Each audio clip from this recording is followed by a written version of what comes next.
Now let's change this code to be with the style of the migrated code. And we want to use a business process in the way a migrated business process would look. Let's do it for the sake of exercise or just for the sake of fun. So first thing we need to do is inherit from business process base. Perfect. And declare a constructor. Great. And now we need to define a member for the products table. So we're going to say models.products p. Great. And we don't need this line anymore. And we're going to say from equals to p. Great. Next, we'll need to store the stream writer in a member. So we're going to say stream writer SW. So we don't need the var anymore. And now we can replace this line in the only row. So we're going to say override only row, and we're going to write to the stream from the live row. So we no longer need this, this, and this. And all we need to do now is call the execute over here. Let's first of all start and see that it works.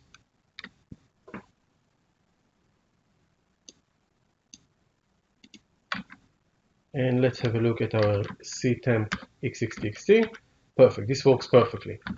Now we're doing a little trick over here because we know that when we run execute, our entire controller runs.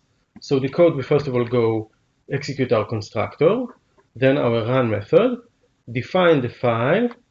When you go to execute, it will actually go and run the only row to the number of rows that exist in our data view and eventually close it over here. Now this is a nice little trick to do, but the migrated code doesn't work like this, so let's make this more like the migrated code. Well, in the migrated code, you will see the onload method, where all IOs are getting opened, and this line would belong over there. Perfect. Now, the using statement close the file over here, and we actually want this file to close automatically. To achieve that, you'll have to add the stream to the streams array. But by adding it to the streams array, you are making sure that when the controller is finished, when the business process is finished, it will take care of closing that file when everything goes well, or even if there is a problem. Okay, so let's review the codes that we have here in front of us. We have a class that inherits from business process base. We've defined the entities that we want to use and set it as the main entity of our controller. We've defined the stream, okay, the way to write to our file, and we've set it over here. We've added it to the streams array to make sure that it will get closed when the controller is finished. And on live row, we are writing to each and every line. All that's left to do is to call the execute in the run method, and this should work. Let's first of all, let's just delete the file so we know that it's created okay. Run this, and open the file, and we see that we have all the data over here. Great.